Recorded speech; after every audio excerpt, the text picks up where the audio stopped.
This is Josh Bunzu with Sinus Triggers, and today we're going to go through setting up a Gen 4 display for planting.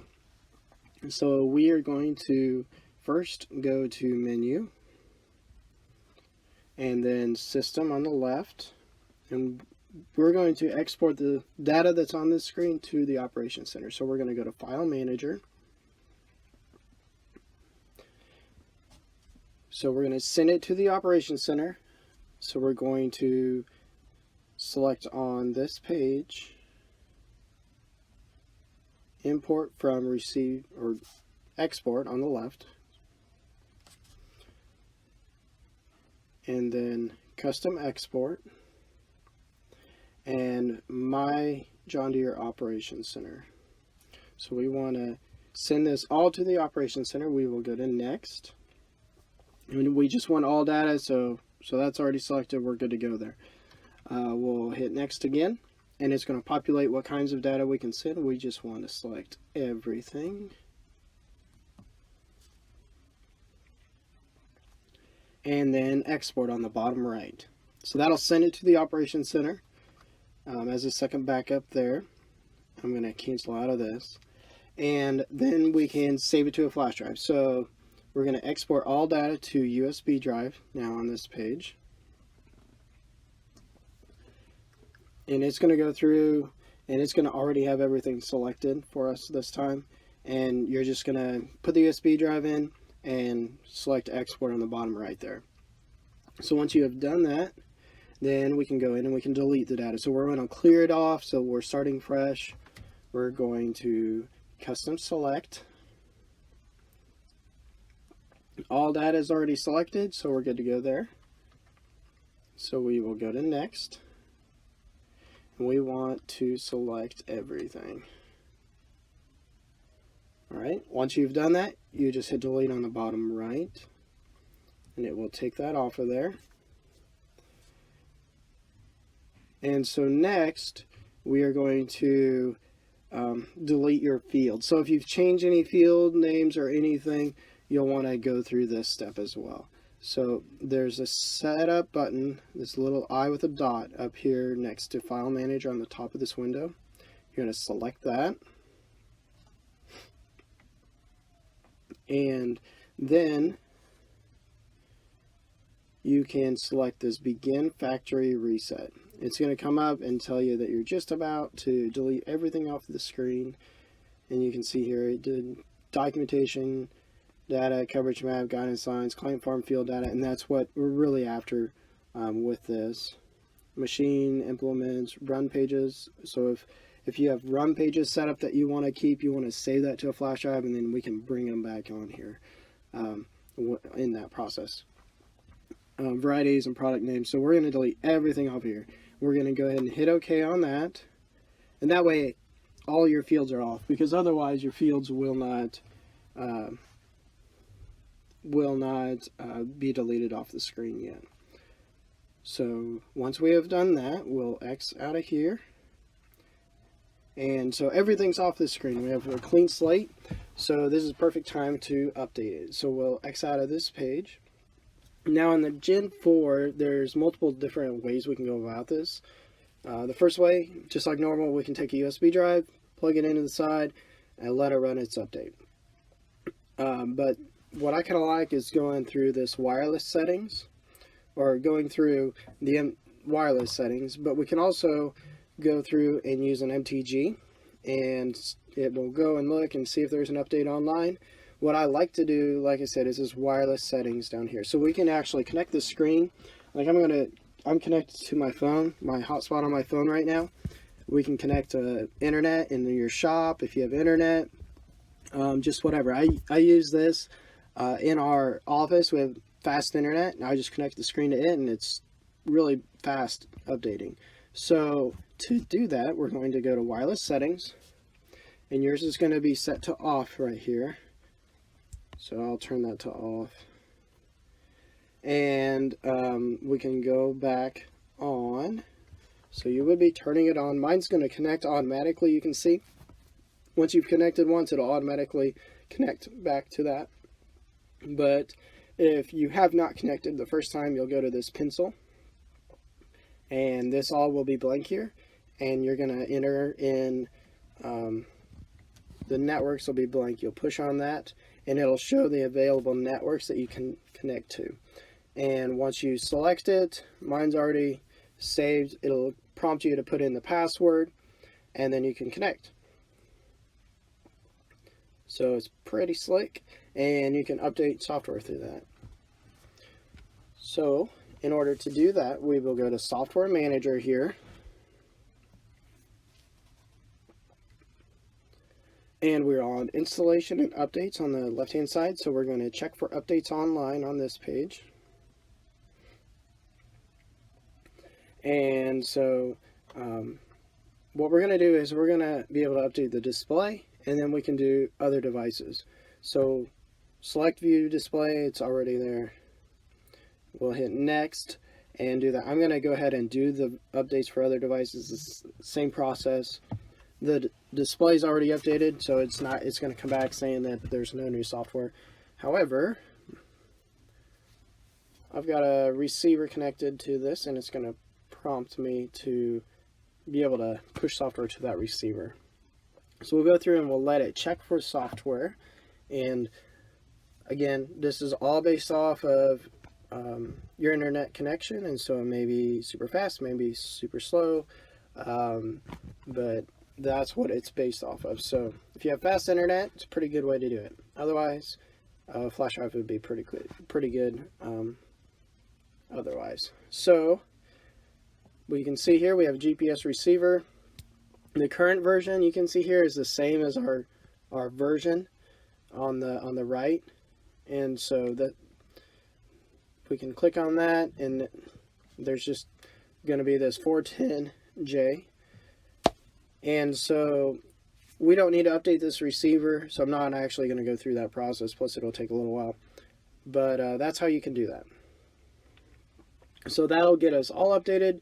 We're all ready to go. We can go in, and I'm going to shut off that internet real quick so that thing won't come up and warn us.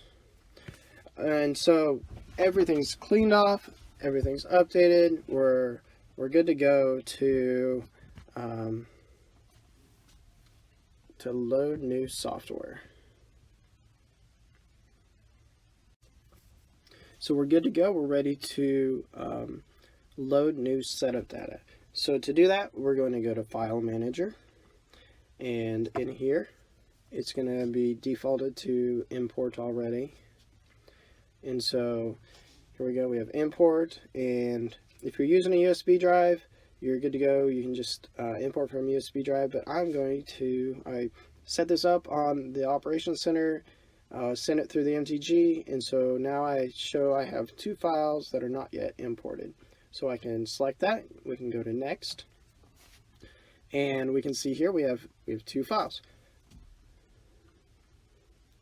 So we would select one of these, and I'll go ahead and push next. But before I do that, you can see here that it is important how you name things. So I have like 3 different setup files here, and so how you name things is very important. This very top one is date, month, and then day of the month, and so that's what I like to do, is have that on there. You can see when it's received, but that's not necessarily when it was made. And so I like to have that on there. That way you can double check and make sure you get the right setup data if you have multiples. So we'll just go ahead and select that and go to next. And it's going to tell us what types of data that we can import. And so if we have wiped the screen of all the field names and everything, and we want to bring our home pages that we made, if we want to bring those back, this is where we could do that. If this page would look the same thing if it was with a USB drive. You would have home pages as an option here, and so you could just check mark that and import that only if you wanted to.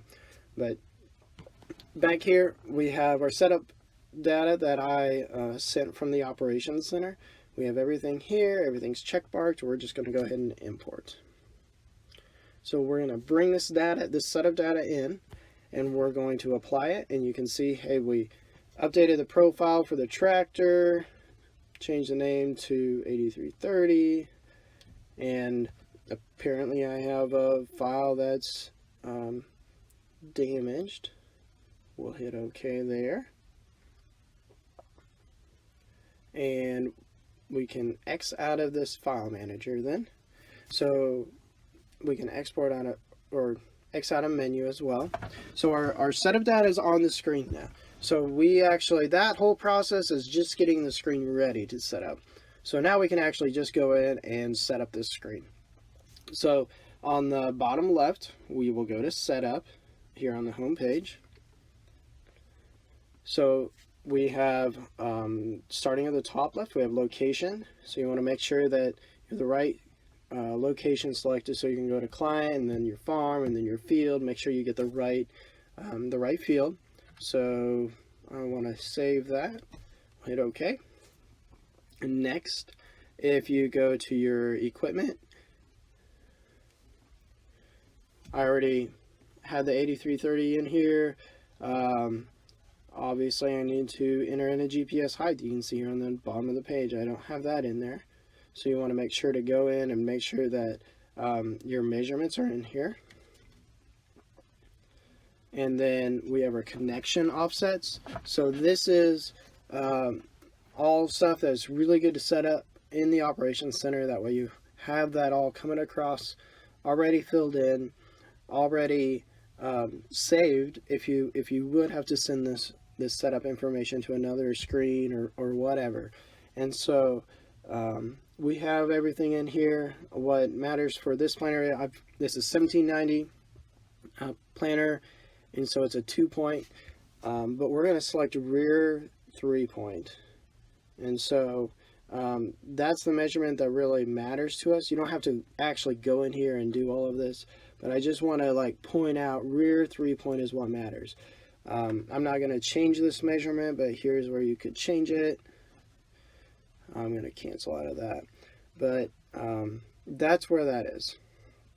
So we'll go ahead and hit save, and then we have our planter. And so I'm going to select my planter, and profile name, not a big deal. Connection type though is set to drawbar, and that is not the case.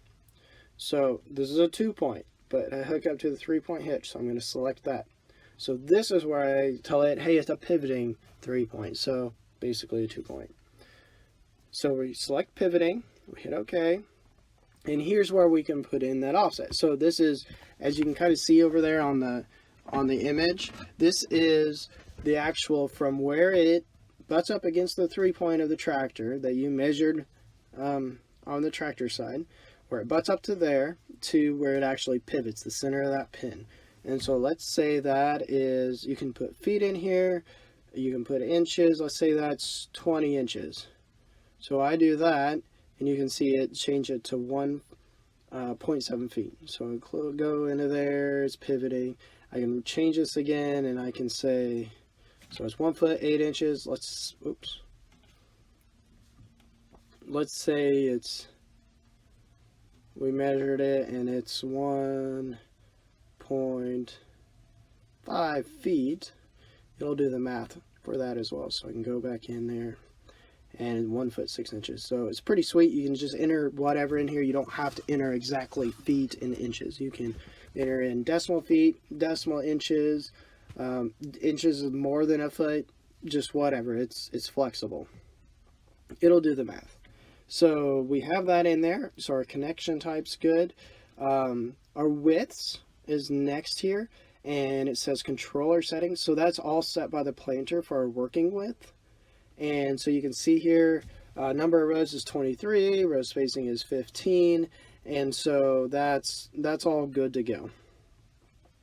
So then we have dimensions, so our lateral offset and our center of rotation, and so we're just going to leave these where they are right now. We'll hit OK. Next is our work point. So our work point is what matters for section control. so where the product is applied. So same thing, we enter that in. If it's like, this is a 1790, so we have front rank and a back rank. If we were just planting corn with this planter, it would be a different number than if we were planting beans as well. And so just pick in between the corn and beans. If you're having like if there's a 5-foot gap in there between the corn and beans, go right in the middle there. So I'm going to cancel out of this. Next is mechanical delay. And so this is where we would go in and change our timings. So we can manually change the actual times, which is what we're used to doing. It's the way most people do it. However, we now have performance tuning as well. So this is pretty slick. If we go into here, it's going to kind of tell us some instructions here, and we can go to more instructions. But it's just going to explain the skips and overlaps. We're going to go next. So here, we're going to say when we enter planted area. So when we're entering something that's already planted, then we're going to turn it off. So whenever our clutches are turning off, we can tell it, hey, it's skipping or it's overlapping by how many feet, and then also what speed we were driving. And the same thing with exiting. So you do all of that, and you go to next, and it'll calculate what the timings need to be, and it'll tell you what it changes the timings to, and it will automatically change those timings for you.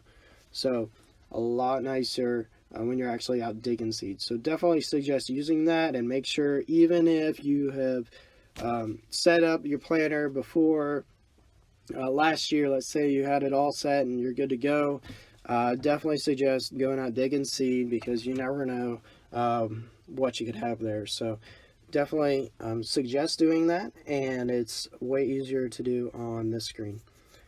So then also, if you have an implement receiver, you could add your receiver in here. I'm going to cancel out of that, and we will save that.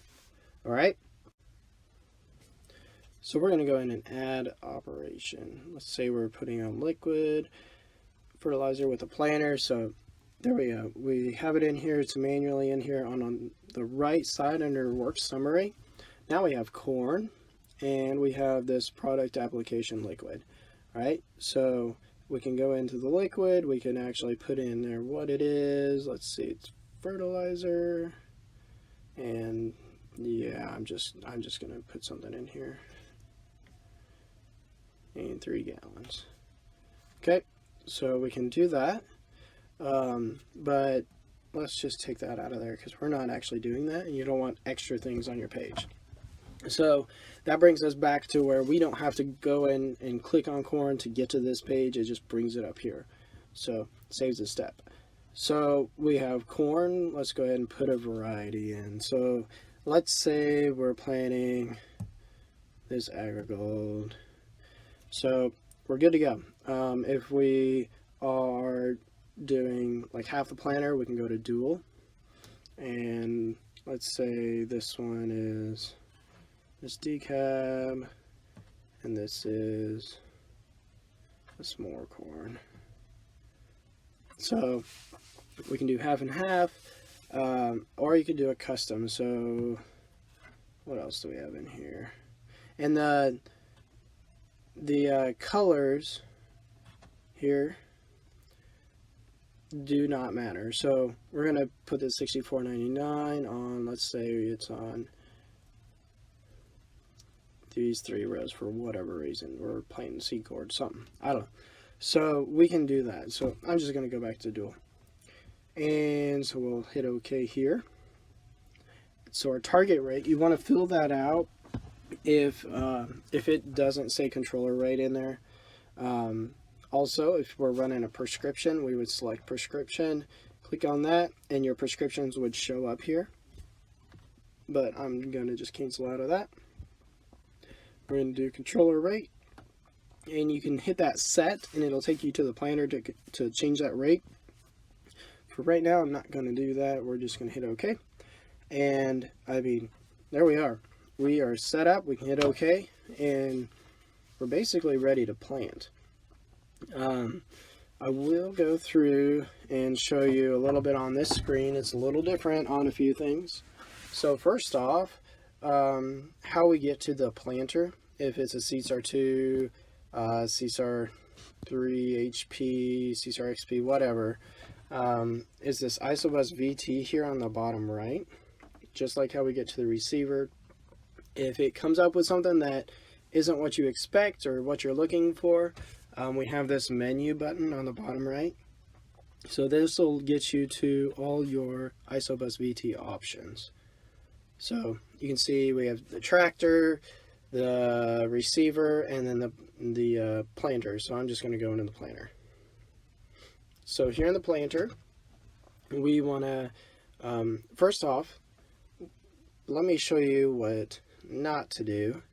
A lot of people like to go to this second button down, the 4-row units with the arrow pointing up to it, and go in here and change it between corn and beans in here. So really, you don't need to go into this button at all. If everything's set up right, then really changing crops or anything, you don't need to go into here. The only thing I would say is to check mark clutch disconnect warning here on this page. And then also if you go to sensor and see, which is probably going to already be selected, this headland warning suppression. This headland warning suppression there on the bottom of the page, make sure that's check marked. So then if you have a planter page up on your home page and you are viewing that when you go through into an end row, and it shuts those clutches off, it's not going to just alarm at you all the time. It's going to say, hey, you're looking at a planter page. I'm supposed to be shutting off because the clutches are telling me to shut off, so I'm not going to alarm. So that's really all I would say to go into there for. I do not suggest going in there, and this is not how you turn off sensors to switch between corn and beans, anything like that. You see we've got a 23-row split row planter, but we are not going to change anything in here. We're going to go down to this seed icon, this fourth one down with the arrow pointing up to it. And this is where on the bottom of this page, 12 rows, 23 rows. So this 23 rows is what we want. So we can go in here, we can change the rates and everything like that. So show rates, we can see these are the rates. We'll take note, if you turn number 6 on, that is prescription and prescription only. So just to take note of that. So we'll go back to our main page for the planner here, and we're good to go. While we're in this Isobus VT, you saw when we went into menu our receivers in here. So let's go ahead and go to our receiver.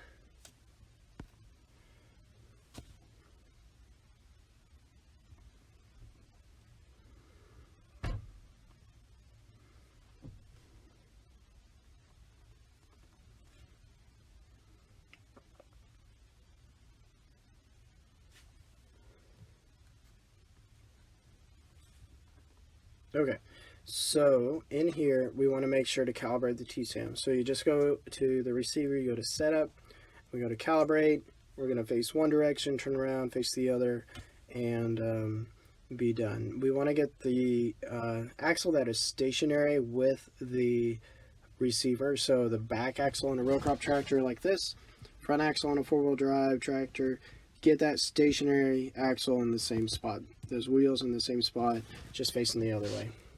We'd hit accept, let it calibrate, turn around, put it in the same spot, hit accept, let it calibrate again, and then it'll calibrate. So we're going to X out of here. Next, we can go in here and we can set up some home pages, kind of like this, and we'll cover that separately. But you can see I've got a half page of the planner here underneath my map. I'll scroll over. I have a full page here in the middle, and so you can see the different options here. We can also get a whole planner page with the options on the right and everything. We can put that on home page as well. So kind of nice there. So just want to touch on a few things with the spring update. Probably should be in another video, but I can't help. If you've got one of these screens, these are pretty cool. First off, we have QuickLine on the bottom here. That's something that it's grayed out right now because I don't have any GPS in the shed, but it's something that we have had. But now we also have A plus B, a button down there for it. So what it's going to do is whenever you're ready to set a new AB line, it is going to be available there, and you just push it when you're ready to set your A point, and it will set the A point by just pushing that button. And then on the right hand side, it'll come up and it will have an option to set your B. And so you just drive to the other end, hit that button, and you've got your AB line. So instead of going in, making a new track and all this stuff, it's pretty slick. Now, that track will not be named, and so it's not a track that you're going to be reusing a lot, but you can go in there and name it and save it. But pretty slick if you're not going to be reusing your lines all the time. The other thing I want to hit on is on the right hand side we have our guidance, and in there we have our set track button. Right now I have an adaptive curve selected, and before, if we would pause or not pause, if we would stop our recording on our adaptive curve line, like let's say we're doing a little end rows with adaptive curves, we go and finish out a little corner with straight track, and we come back to adaptive curves, and it's not going to be in the recording mode. So what we had to do is go in and turn on the recording again, which required a handful of button pushes. Now they moved it to just underneath the set track, we can just add a new segment. So we can click on that and we're back in it. So it's really pretty handy, and it's going to save a lot of button pushes trying to get where we need to be there. So that's something new. I'm going to end that session. Something new for the update here. Really, that is pretty much what I wanted to cover, and so be sure to give us a call, let us know if you have any questions. But that's basic setup. It took longer to actually get the screen cleaned off and updated than actually setting this up, so it's pretty slick screen. So that's all. Thank you very much.